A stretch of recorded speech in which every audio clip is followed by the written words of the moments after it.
आप सबका अभिनंदन और स्वागत। मैं अनुराधा शारदा आप सबका धन्यवाद देना चाहती हूँ कि आपने हमारे YouTube और Spotify को सब्सक्राइब किया, लाइक किया और अपने सुझाव और कमेंट्स लिखे। यदि आपने हमारा Spotify लाइक नहीं किया, सब्सक्राइब नहीं किया तो जरूर करें, ताकि आप सभी वीडियोस को ऑडियो फॉर्म में कहीं भी कभी भी सुन सकते हैं।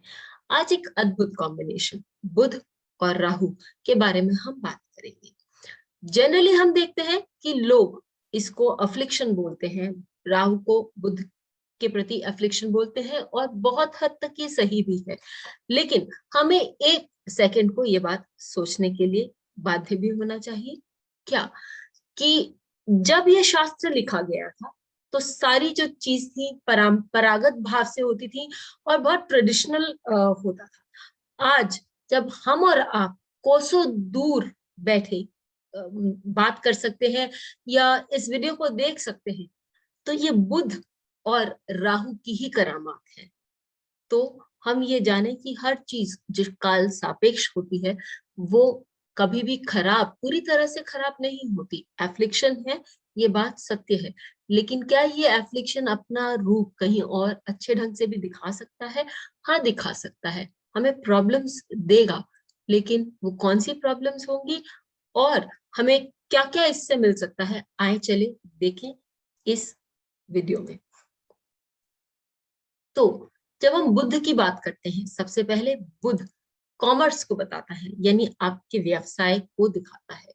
क्योंकि बुद्ध जो उच्च का होता है स्वराशि में होता है और काल पुरुष कुंडली के षष्टम भाव में होता है। षष्टम भाव एक अर्थ या व्यवसाय जिसे कहेंगे उसका चिन्ह है, तो उसका उसकी राशि है और उसके अंतर्गत आती है, और वहां पर बैठा जो भी ग्रह है वो आप किस प्रकार का व्यवसाय करेंगे बताता है। तो बुध वहां बैठने से काफी सशक्त हो जाता है और नैसर्गिक कुंडली में उसका वो जो भाव है वो उसको वो बल देता है कि वो जहां भी बैठे वहां आपको बता सके वो किस प्रकार का व्यवसाय कर सकता है।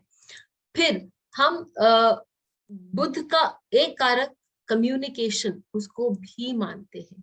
और बुद्ध क्योंकि एक यंग बच्चा है, उसको राजकुमार की पदवी भी देते हैं, और यंग होने के कारण उसको कोई प्रोटोकॉल नहीं होता कि इससे बात करें इससे ना बात करें। तो बुद्ध जहां भी बैठता है आपको बहुत बात करने की इच्छा देता है उन लोगों के साथ। यदि आपका बुद्ध तृतीय भाव में बैठा है तो आप एक एजेंसी ले सकते हैं।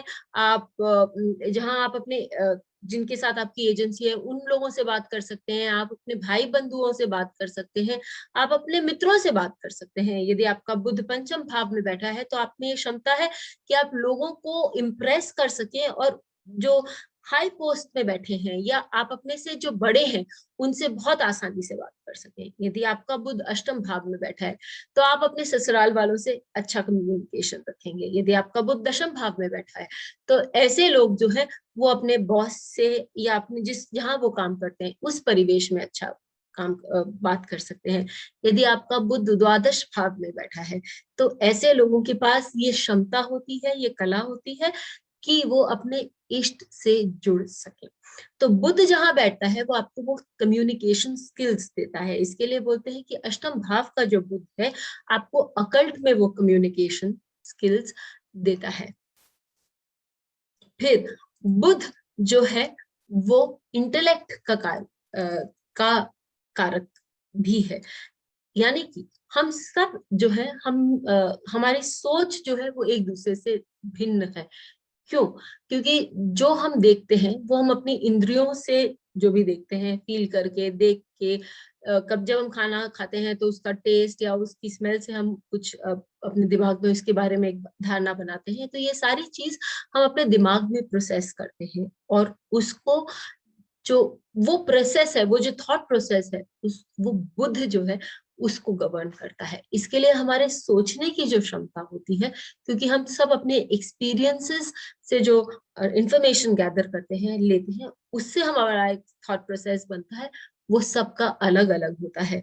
यदि ये बुध अच्छे ग्रहों से दृष्ट हो तो वो आपको एक सुंदर थॉट प्रोसेस देता है, और यहाँ यदि ये एक पापी ग्रहों से दृष्ट है ये ऐसा बुध, आपका जो थॉट प्रोसेस है उसको थोड़ा बिगाड़ देता है या आपको कुछ दूसरा सोचने की क्षमता देता है।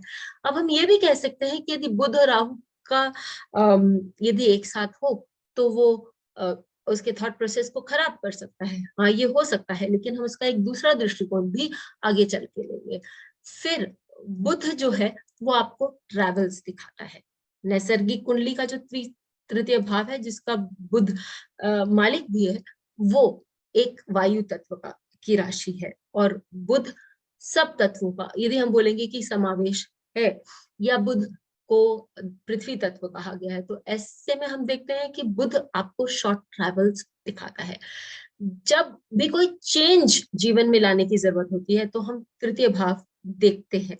ये चीज मैंने अपनी काफी सारे वीडियोस में बताया है। इनफैक्ट जब हम दशाओं को कैसे देखें, उस पर डिविजनल चार्ट्स पर भी, तो उस पे भी कई बार मैंने आप लोगों को बताया है कि तृतीय भाव हमें देखना बहुत जरूरी है यदि हम चेंज के बारे में देख रहे होते हैं। तो बुध आपके लिए जीवन में चेंज भी लाता है।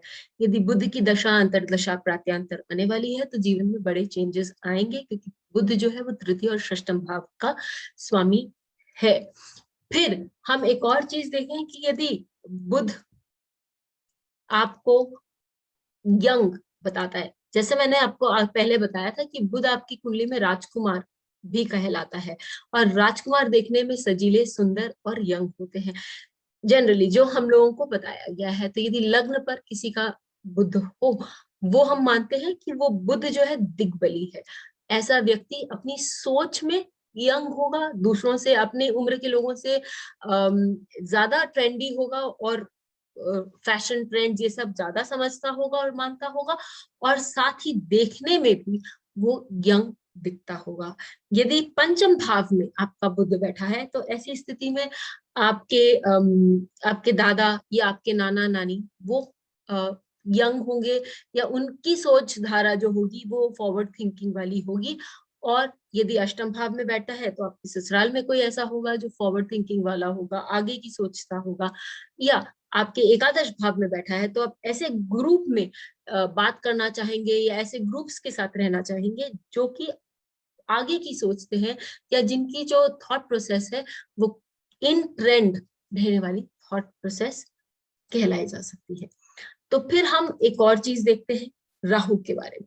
राहु के बारे में आते ही सबसे पहले हमारे दिमाग में ये आता है कि ये बाकी ग्रहों से अलग है, भिन्न है। और क्या ये अलग या भिन्न होना अच्छी बात है, ये बुरी बात है, ये वो बताएगा कि राहु किन भावों में बैठा हुआ है। काल पुरुष कुंडली के 3, 6, 9, 3, 6, 10 और 11 इन भावों में राहु बहुत स्ट्रांग माना गया है। और आपकी कुंडली में भी 3, 6, 9, 10, 11 इन चारों भावों में राहु बहुत अच्छा माना गया है। द्वितीय भाव का जो राहु होता है वो आपको धन देता है, लेकिन खाने की किसी न किसी परिस्थिति में या जीवन में कभी ना कभी खाने की कमी देता है, ऐसा देखा भी गया है।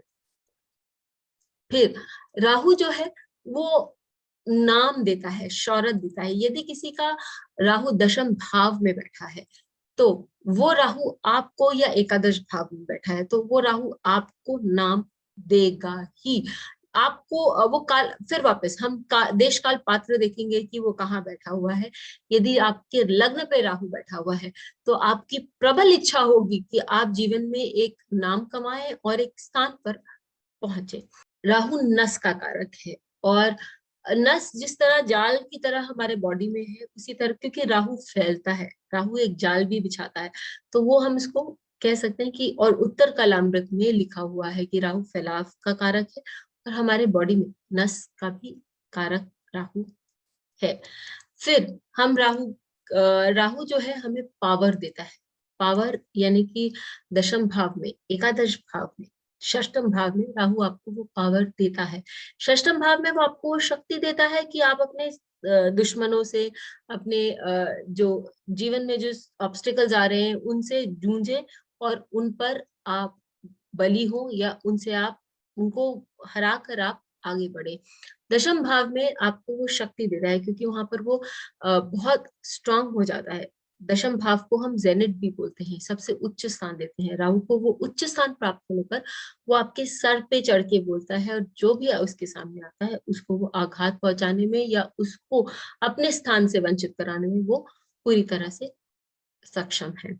फाइनली राहु जो है वो ट्रेंड सेटर है, यानी कि जो हम देखते हैं कि जो फैशन डिजाइनर्स होते हैं उनके चार्ट्स में, ये सब चार्ट्स में हम देखते हैं राहु तृतीय भाव में होता है, क्योंकि वो राहु खुद चेंज का कारक है, बदलाव लाता है जीवन में। और तृतीय भाव, जैसे मैंने आप लोगों को आगे बताया, वो चेंज दिखाता है।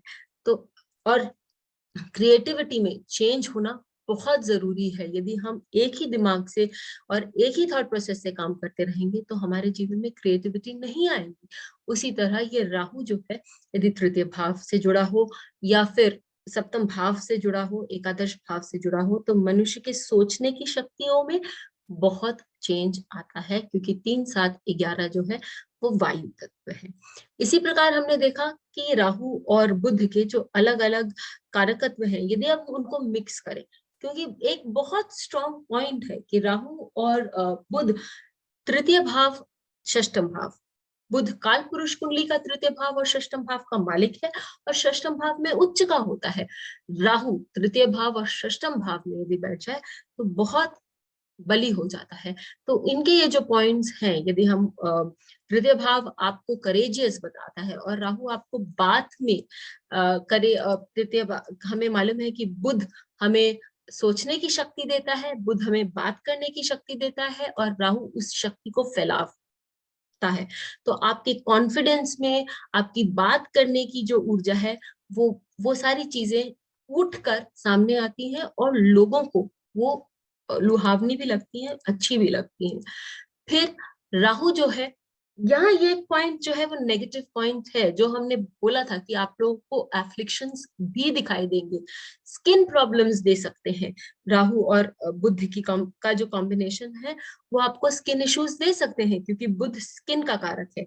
षष्टम भाव में दोनों बहुत स्ट्रांग होने के कारण अपना वहां का प्रभाव तो दिखाएंगे ही, क्योंकि षष्टमेश काल पुरुष कुंडली का और षष्टम भाव में जो स्ट्रांग होता है, वो दोनों जब मिल जाते हैं तो कहीं ना कहीं डिजीजेस दिखाते ही हैं, और ऐसे डिजीजेस जिनका बहुत जल्दी आसानी से शोध नहीं किया जा सकता। तो स्किन इश्यूज उसके अंदर अंतर्गत आते हैं, न्यूरोलॉजिकल इश्यूज उनके अंतर्गत आते हैं, अल्जाइमर्स आदि ऐसे सारे जो इश्यूज हैं उनके अंदर अंतर्गत आते हैं, क्योंकि ये बढ़ते जाते हैं। और इनका तो जिनको चेचक के दाग आदि ये सारी चीजें दिखाई देती। फिर राहु और बुध की यदि युति हो तो ऐसा व्यक्ति पढ़ना चाहता है, और ऐसे विषयों में पढ़ना चाहता है जो दूसरों से अलग हो, या ऐसी जगह जाके पढ़ना चाहता है जहां वो डिफरेंट पढ़ सके। अपने घर से दूर जाके पढ़ना चाहता है, क्योंकि हमने देखा कि वो ट्रैवल भी करना चाहता है, ट्रैवलिंग भी देता है राहु और बुध का कॉम्बिनेशन। तो वो घर से दूर जाके पढ़ना चाहता है, या ऐसे सब्जेक्ट्स जो अभी बहुत ट्रेंड में नहीं है लेकिन उसको मालूम है कि आगे चलकर उन सब्जेक्ट्स पर बहुत काम होगा, और तब वो उन सब्जेक्ट्स पर अच्छा काम खुद कर सकेगा। फिर राहु और जो बुध की युति है वो आपको एक सोशल स्टैंडिंग देती है। मैंने आपको जैसे बताया कि बुध बात करने का कारक है और राहु जो है उसको फैलाता है। बुध आपको एक दृष्टिकोण देता है और राहु आपके दृष्टिकोण को फैलाता है। और यदि इस पर एक अच्छा प्रभाव हो, जैसे गुरु का प्रभाव हो, तो वो व्यक्ति जो है उसकी सोच में एक विलक्षणता होती है, लेकिन फिर भी वो बहुत सुंदर सोच होती है जो लोग अपना लेते हैं। तो लोग उसी व्यक्ति को सोचते हैं, सुनते हैं, और फिर उस व्यक्ति को एक सामाजिक प्रतिष्ठा भी मिलती है। यही यदि इस व्यक्ति के को कोई पापी ग्रह, चाहे मंगल देख रहा हो या शनि देख रहा हो इस कॉम्बिनेशन को, तो उसको डिप्रेसिव क्वालिटी दे सकती है या उग्र बना सकता है, जिसके कारण उसका सोशल बॉयकॉट भी हो सकता है। तो इसका ये पॉजिटिव और नेगेटिव इफेक्ट दोनों हम देख सकते हैं। फिर वो आपको एक बिजनेसमैन बनाता है, जिसकी लीड से हटकर एक सोच है, यानी कि out of box thinking process देता है। षष्ठम भाव हमने देखा कि वो आपका अर्थ त्रिकोण के अंतर्गत आता है, और राहु और बुध दोनों वहां बहुत स्ट्रांग होते हैं। तो उसी कॉम्बिनेशन के उस भाव को लेकर हम यदि आगे चलें, या उस बात को हम आगे लेकर चलें, तो आपको बिजनेस में स्ट्रांग बनाता है। और आप वहां कैसे काम कर सकते हैं, आपकी आइडियाज अलग हो, दूसरों से डिफरेंट हो, आप मार्केट में उसके लिए एक डिमांड क्रिएट कर सके और आगे बढ़ सके। यदि आपके D10 चार्ट में बुध और राहु दशम भाव में बैठा है, तो आप अपने अपने लाइफ में आप देखेंगे कि आप ऐसा यदि कोई काम करें जो कि आपको out of box thought process के साथ लेकर काम करें, तो आपको निश्चित रूप से वो आपको प्रतिष्ठा दिलाएगा और एक सोशल स्टैंडिंग दिलाएगा, और आपका काम हमेशा आगे बढ़ेगा, फैलेगा, ऊंचाई की तरफ जाएगा। क्योंकि 10th हाउस, एक तो D10 में 10th हाउस आपका कर्म स्थान है, दूसरा 10th हाउस जेनिथ है, और 10th हाउस में राहु बहुत स्ट्रांग हो जाता है, जहां आपको अपने काम में नाम और फेम दोनों मिलते हैं। अपने चार्ट्स पर लगाइए, डिविजनल चार्ट्स में भी देखिए, और हमें लिखकर बताइए कि आपको बेल ये आइकन वीडियो को दबाएं कैसा ताकि लगा। आपको वीडियोस की अपडेट मिलती रहे।